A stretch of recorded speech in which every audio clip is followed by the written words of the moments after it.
What's up, guys? It's GhostofGriever. I've been receiving a lot of the same questions lately about Dynasty Warriors 4 and about me. So I thought, well, why not make a video and just answer them all right here? So voila, a video. I'm going to start with the Dynasty Warriors 4 questions because there's only a couple of them. Okay, big one comes first.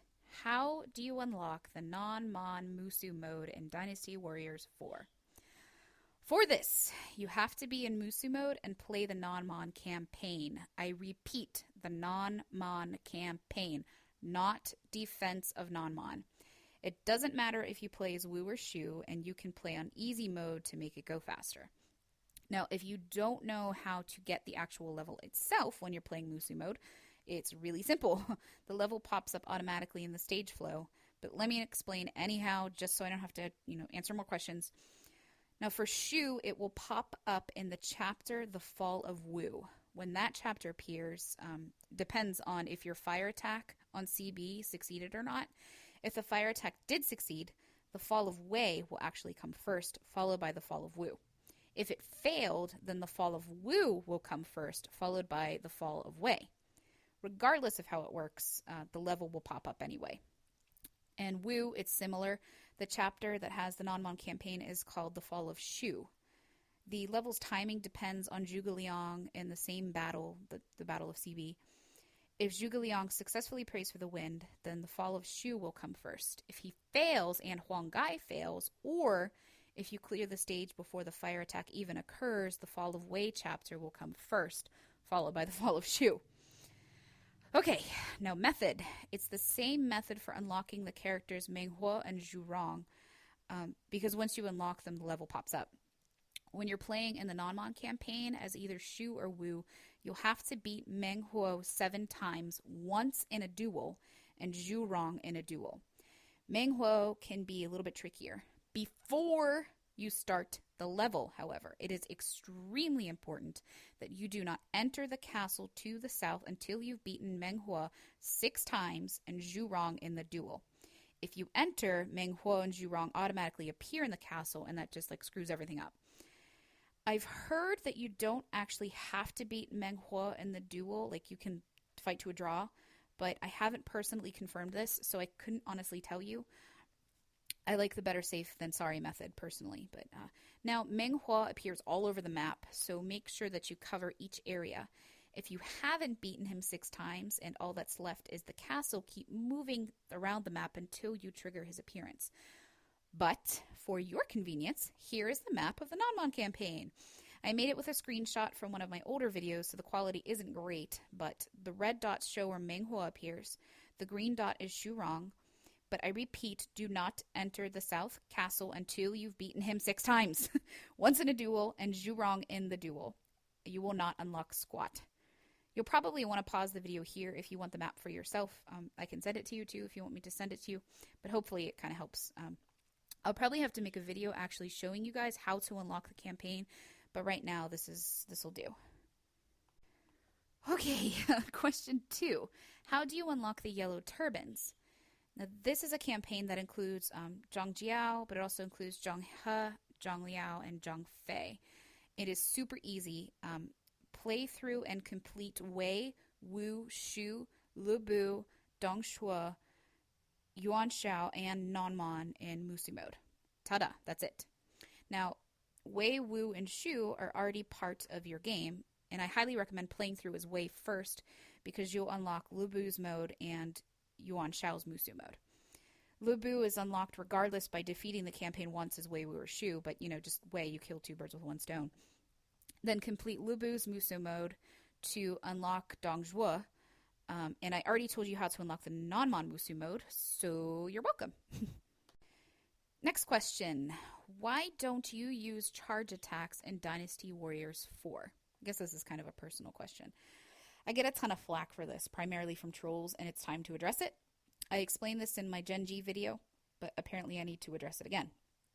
1. I've never once declared that I'm good at Dynasty Warriors 4. Never, ever. I don't post videos to show off my mad skills or swag. I'm sorry, but that's just not my style. I post videos to help people unlock things. If you do it better than I do, fantastic. Until then, there are very few decent Dynasty Warriors 4 videos out there showing you how to do things. And really, if there are, it features a camera pointed at a TV screen and a dog barking in the background. And 2, I rarely use charge attacks in 4 because I don't like them. I don't need you to tell me about how to use them or to tell me that I don't know how to play, blah, blah. I know how to use them. I don't like them in 4, and I never have, and never will. I don't feel like I have full control of my character with them, and sure, it just might be because I'm not good at using them. But I feel that it was a major flaw in 4 that they really improved on with 6, 7, and 8. And that's just my play style. And if it's not yours, then I'm sorry. If you watch any of my other Dynasty Warriors videos, you'll see that I use charge attacks in all the other installments except for 4. I guess, it's easy to be a troll on the internet when you think you're anonymous. I'm someone who appreciates a good troll. I don't mind certain types of trolling, but, it never ceases to amaze me and irritate me that you can go to any video on YouTube, scroll down, and there's somebody fighting about some kind of stupid shit. So I rarely engage in it, but at least this question was Dynasty Warriors related. Another question, are you going to upload any more Dynasty Warriors content? Yes, I am. Still in the process of getting a better capture card and software. Actually, my capture card's fine, but the software really sucks, and money is a little bit tight for me right now. But I promise I'm working on it, and I appreciate the support that I get from you guys every single day. It's what keeps me uploading videos and trying new things and learning how to do this to, improve your watching experience. So thank you, all of you. And the last one, who are your favorite Dynasty Warriors characters? Oh gosh, I have many. Sun Jian is my favorite, however. When I was a kid, Zhang He was my favorite. I also often play as Zhou Tai, Ling Tong, and Yuan Ji. Now, for some of the personal questions I'm getting, there are several, but I pick the top 5 I get most often, whether, it be here, on Skype, or on PSN. First one, are you a girl? Yes. It's not something I wave around. Maybe more so when I was a kid. It's tough to be a girl in a boy's world, the gamer's world. Peacocking was really the only way I knew how to cope with it. Nowadays, though, I don't care. Honestly, I really don't care. The female gamer power, oh my god, what the fuck BBQ thing is something that just really gets under my skin. And I'm into feminism and everything, but when it comes to my identity, I don't need, such judgment-inducing labels like gamer girl. Because really, who cares? I don't care. And I don't need everyone to know that I'm a gamer girl or a girl gamer, whatever you want to call me, because frankly, I'm not a girl gamer or a gamer girl. I'm a gamer. And I just want to share some stuff that I know and play some games with you guys. And that's all. Number 2, what do you look like? Some of you have likely seen me on Skype if we've talked, minimally if you have. But I have to keep my internet identity separate from my actual identity. I'm a teacher, and it's important for me to keep my professional life as far away from my internet life as possible. The most you'll get from me is that I'm tall, I have blonde hair, and blue eyes. Okay, numbers 3 and 4 I'm combining because these questions, though the answers are connected. Why did you start making videos? And I like your voice. Do you do voiceover work or do you sing? And the last one I really appreciate because I never enjoyed the sound of my voice until I started doing this. So it all happened like this. I was playing Castlevania 64 and I was stuck about like 3/4 of the way through the game. So I was browsing some walkthroughs, and that's when I found Evil Tim. His screen name on here is Cruelest Chris, and I linked him here in the bottom right-hand corner. I loved how he did things, and I loved his style and his commentary, and I really wanted to try it for myself. So I started a Legacy of Darkness playthrough. However, I didn't finish it because grad school got really hectic. And then one day, I got a lengthy comment from someone about how my videos were entertaining and that he was disappointed I didn't make videos anymore. And it was just like really sweet. So at the same time, I was playing Dynasty Warriors 4 through again, and I was curious. So I was looking around YouTube, and I saw that there really wasn't much of anything decent to be had for Dynasty Warriors 4. Most of it was just like someone pointing a crappy camera at a TV while they played. So I thought it was really something that I could get into, and I love to help people. So I actually recorded Shang's level 10 weapon first, followed by the red hair harness, but ended up uploading the red hair harness first, which is, why I comment at the beginning of my first Dynasty Warriors video about Shang. So while I was getting the hardware and software to record these videos, I was also taking an online course in my grad program involving the use of technology in the classroom. One of our assignments was to make a podcast, and I made one about hamsters, and it was really popular among my colleagues and professors. So people were like, you have a great voice, and I love listening to your voice. You should be on the radio. You should be on NPR. Your voice is so relaxing. Were just like among some of the comments that I received. And it really sparked something for me. And that's when I decided I was going to use my old crappy mic from Karaoke Revolution on PS2 and add some commentary. So I've since purchased a new mic, and you don't hear those annoying loud bursts of static in my videos anymore. At least I hope not. As for voiceover work or singing, no, I don't do anything. I sing in my car or room for fun, and I enjoy it. And I'd be happy to provide like narration and such, but I can't do voices. It's just my voice and variations of my voice. And the last question, what do your birds look like? That's really cute. I love this one because I know there are many videos where you hear them yammering in the background.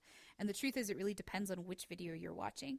So these were my 3 original parakeets from when I started making videos. Now, not from like my first parakeets. My first parakeet's name was actually Audrey. He was a little green parakeet, and she had a mate named Grendel.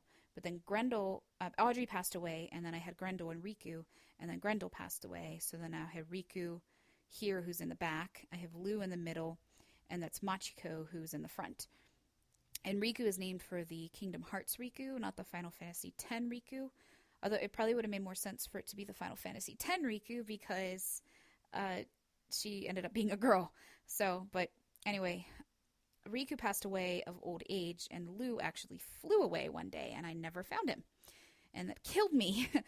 So a while later, I got Xiaolan, which means little blue in Chinese. And a few days later, she just unexpectedly dropped dead out of nowhere. And that killed me even more. I had no idea. She was perfectly healthy and spunky. And then I woke up one morning, and I found her at the bottom of her cage, and Machiko was like poking at her. So, anyway, after some more time, I got a new parakeet named Squall, and he's one of my current parakeets. He's an English budgie and a horribly fussy little thing, but he's hysterical, and I love him dearly. Machiko, however, passed away a few days ago on September 1st. And she was old, and her death was pretty devastating for me. When I was still doing my undergrad, I found her in a back room when I worked at Petco for like a month. It was an awful job.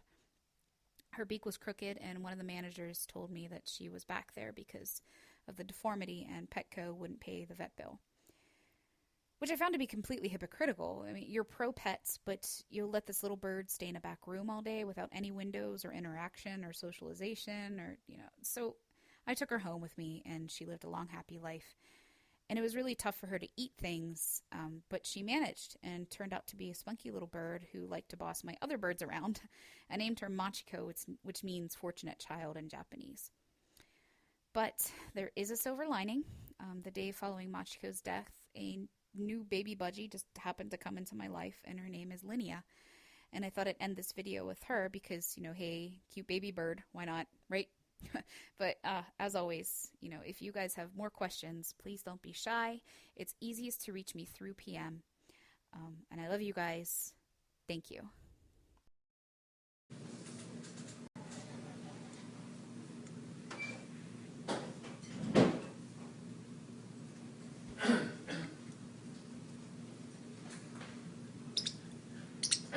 What are you peeping about?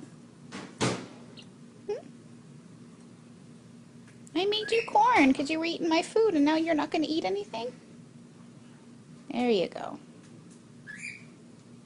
Go ahead. Go ahead. It's good. It's yummy. Now you're just going to stand on it. Is that all you're going to do?